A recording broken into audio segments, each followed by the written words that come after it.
Assalamualaikum warahmatullahi wabarakatuh. Kembali lagi bersama kami di channel Opus Perfectum.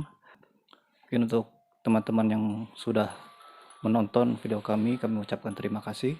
Dan yang sudah support selama ini, yang selalu memberikan semangat untuk kita, kami ucapkan terima kasih.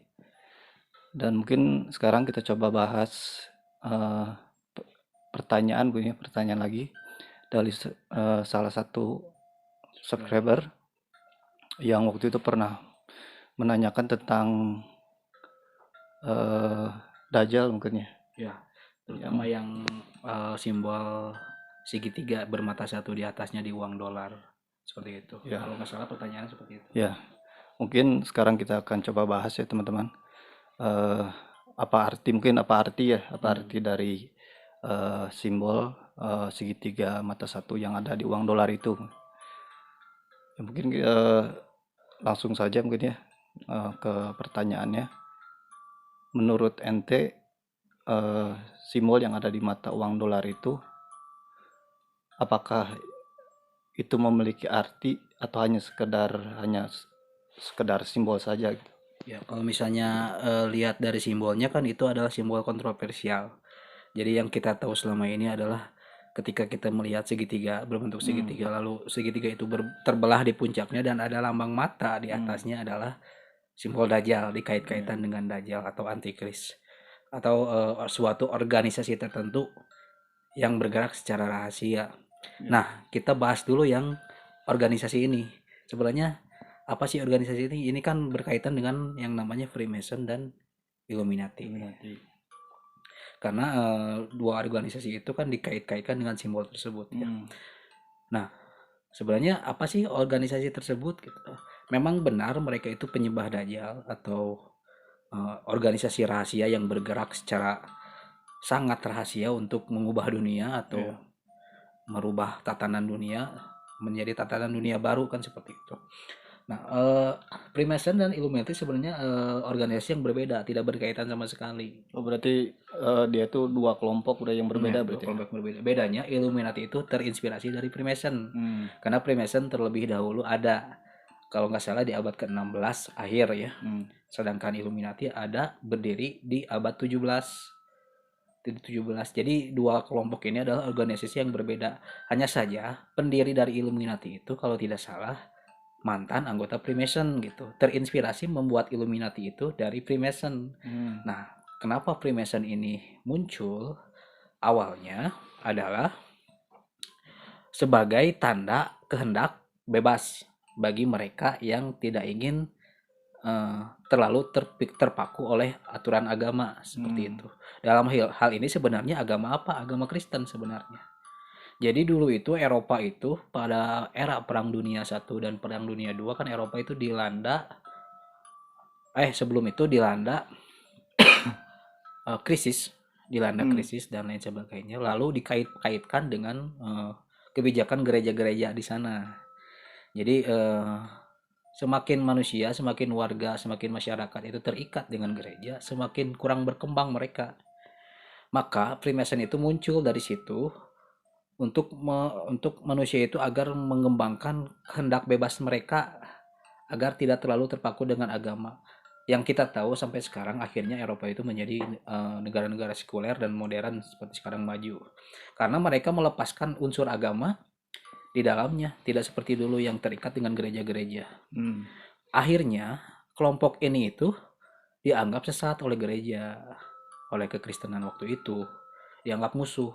Yang ikut kelompok ini bisa sampai dieksekusi oleh mereka, oleh kelompok-kelompok agamawan dulu. Ini bukan mendiskreditkan kelompok agama tertentu, tapi ini sejarah yang sebenarnya bisa dicari di internet juga. Silakan dibaca-baca saja. Ini hanya mengutarakan opini saja. Jadi seperti itu. Jadi mereka itu ingin mengoptimalkan potensi manusia ya, agar tidak terlalu terpaku dengan kebijakan-kebijakan agama. Kenapa? Karena sepanjang sejarah yang mereka pandang itu orang-orang beragama itu selalu membuat konflik, selalu membuat perpecahan. Jadi berbeda pandangan, berbeda sudut pandang, berbeda doktrin itu selalu memicu peperangan. Contohnya di Yerusalem sebelumnya kan. seperti itu. Antara Muslim, Yahudi, dan Islam yang saling bertentangan satu sama lain. Lalu sejarah-sejarah yang lain yang mereka lihat sepanjang sejarah selalu saja perbedaan perspektif, perbedaan sudut pandang tentang doktrinasi agama masing-masing seperti itu. Itu selalu menjadi akar dari sebuah peperangan menurut mereka, menurut pandangan mereka. Jadi mereka itu berpikir bagaimana nih, bagaimana orang itu, manusia itu bisa keluar dari hal seperti itu agar mereka bersatu. Mereka berpikirnya sebenarnya seperti itu, positif sebenarnya tujuannya untuk menyatukan semuanya, untuk menyatukan manusia agar tidak ada lagi peperangan. Nah, ini yang nantinya akan menjadi agenda New World Order, tatanan dunia yang baru yang dimana dunia itu tidak ada perang lagi, tidak ada konflik lagi, yang mana orang lain kan dulu itu peperangan itu karena wilayah, kebanyakan karena wilayah, jadi berperang satu sama lain, mengklaim tanah masing-masing satu sama lain. Nanti di masa depan itu gimana caranya agar orang, misalnya orang Eropa mau ke Asia itu bebas, tidak ada masalah gitu, tidak ada kesenjangan. Atau orang Asia ke benua Amerika itu tidak ada kesenjangan. Mungkin seperti yang ada di lagu John Lennon mungkin John ya, Lennon, yang apa Imagine. judulnya? Imagine. Jadi imagine the people kan living without fear, tanpa rasa takut gitu kan, karena dulunya memang di mana-mana, mau ke sana, mau ke daerah sana, ke daerah sini, ada rasa takut, takut berperang itu. Maksudnya takut timbul peperangan karena berbeda. Apalagi dalam sudut pandang agama. Dari ras saja bisa menjadi perperangan, apalagi dari agama. Seperti itu sih sebenarnya. Jadi tujuan mereka sebenarnya seperti itu, tapi dipandang sesat dulu itu oleh gereja. Jadi terkesan rahasia gerakan ini seperti itu. Terus awal mula Illuminati dan Freemason ini dijuluki sebagai penyembah Dajjal itu muasal dari mana gitu? Karena simbol sebenarnya. Karena simbol yang mata satu itu. Ya, sebenarnya simbol segitiga dan mata satu itu kan artinya, kalau misalnya di mata uang dolar misalnya ya, itu artinya kan Novus Ordo Seclorum, artinya mata ilahi, mata Tuhan artinya. Jadi pemahamannya adalah mereka memahami bahwa semua ini adalah ciptaan Tuhan, semua ini adalah hasil karya Tuhan. Jadi dalam satu Tuhan kita bersatu. Itu misinya sebenarnya. Itu misinya sebenarnya. Dalam nama satu Tuhan kita bersatu, kita bersama. Itu misinya. New World Order itu misinya mereka. Tuhan yang mana ya tidak tahu kan, mereka tiap agama punya Tuhan masing-masing. Tapi mereka ingin menyatukan semuanya sebenarnya. Menyatukan semuanya bahwa ya udahlah, Tuhan mana terserah. Yang penting dalam nama satu Tuhan yang pencipta alam semesta ini kita bersatu. Itu sebenarnya misi dari mereka. Setelah Freemason bubar, Illuminati ada. Itu tuh terinspirasi dari Freemason itu. Jadi ingin melanjutkan misi Freemason, hanya saja Illuminati lebih spesifik. Jadi dalam artian lebih ingin mewujudkan ideologi mereka dengan gencar, dan memang resmi sebenarnya, organisasi resmi, tidak tersembunyi, resmi, bisa dilihat di websitenya, bisa dilihat di internet dan lain sebagainya. Ini terbuka sebenarnya. Hanya saja kita menganggapnya rahasia karena konspirasi yang beredar. Seperti itu sebenarnya. Ya mungkin nanti untuk teman-teman bisa cek mungkin ya di Google tentang, atau website resminya seperti itu. Jadi memang ada keterangan, bahkan di Wikipedia juga ada sebenarnya. Ya mungkin teman-teman nanti bisa cek mungkin ya, cek sendiri apakah visi misinya betul gitu, seperti yang tadi teman saya sampaikan gitu. Ya, mungkin nanti bisa dicek ya, teman-teman. Bisa dicari tahu sendiri. Lalu berarti Freemason dengan Illuminati ini tidak ada sangkut pautnya dengan Dajjal berarti ya? Jadi kenapa dianggap antikris oleh kelompok gereja waktu itu? Karena dianggap antikris, dianggap keluar dari kekristenan, dianggap keluar dari doktrin Kristen waktu itu. Jadi dianggap musuh Kristen karena mempunyai ideologi sendiri dan dianggap bertentangan dengan ajaran Kristen waktu itu, terutama dari Vatikan dan lain sebagainya kan.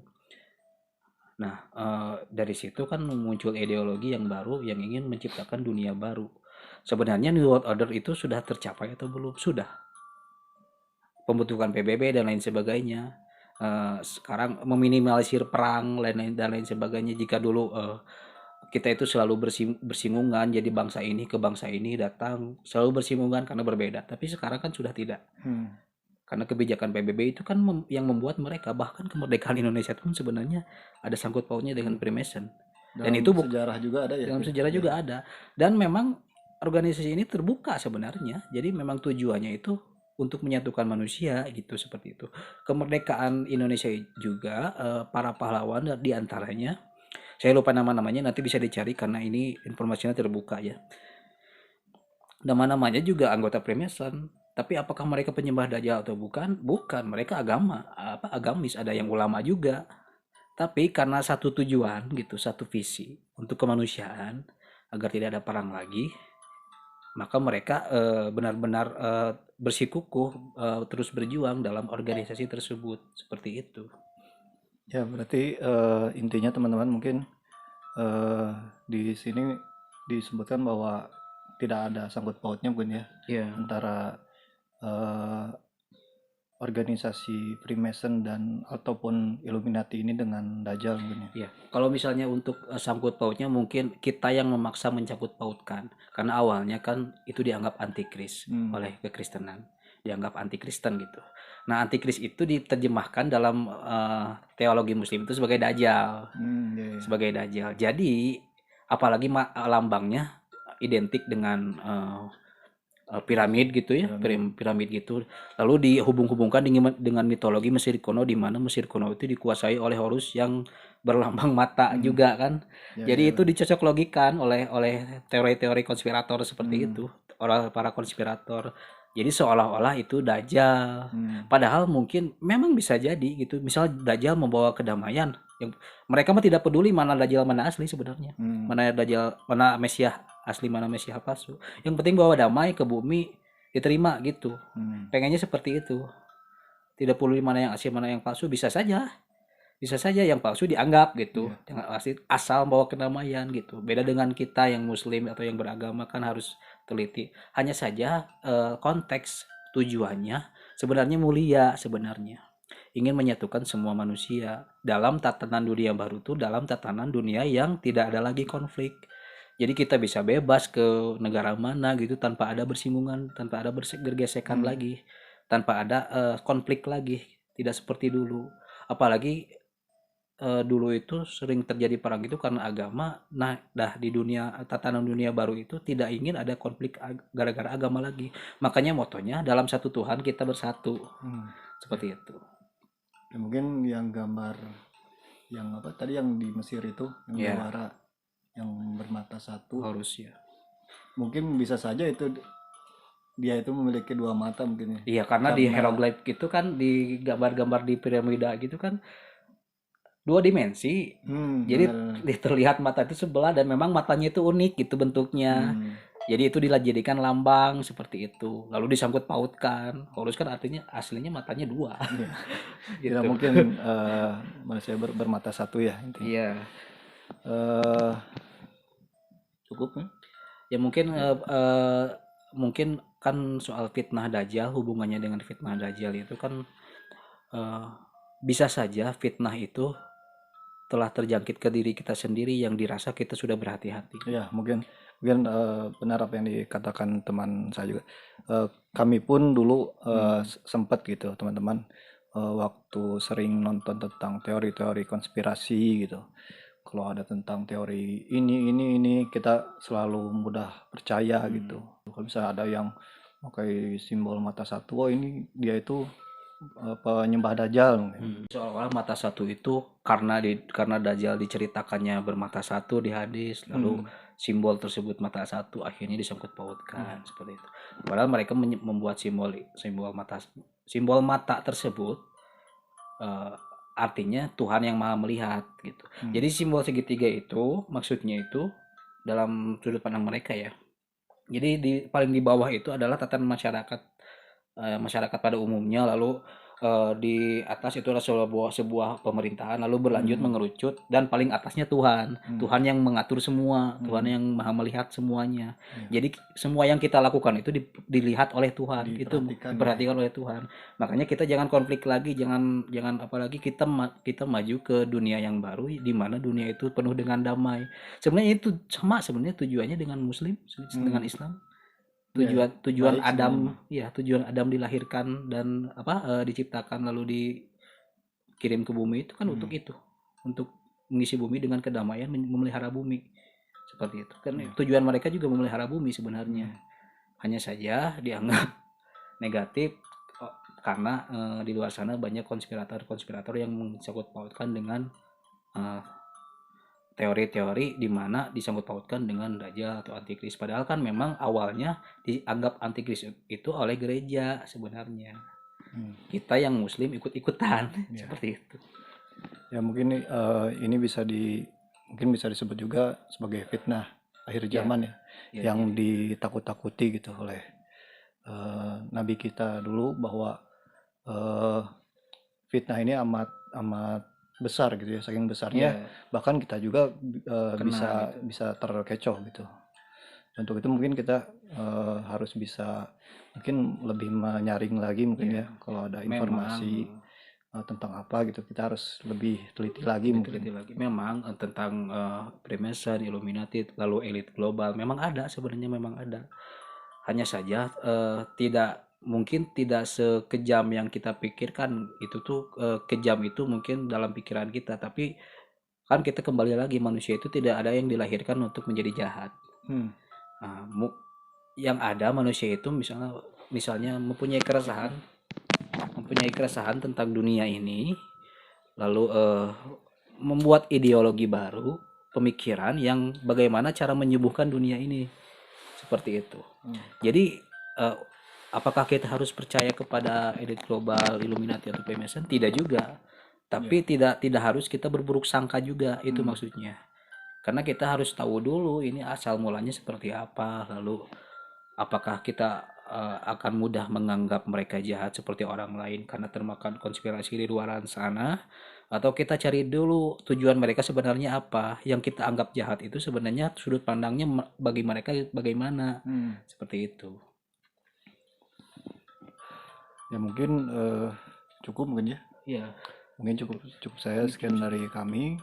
Kita bukan pendukung mereka. Ya, hanya saja perlu digaris bawahi ya, bahwa kita di sini tidak ada buatnya bukan berarti membela mereka gitu. Bukan berarti membela mereka. Hanya saja kita harus lebih kritis dalam mencari sesuatu informasi. Jangan mudah termakan konspirasi, itu intinya. Intinya itu. Ya mungkin sekian dari kami. Apabila ada kurang atau mungkin salah-salah kata, kami mohon maaf.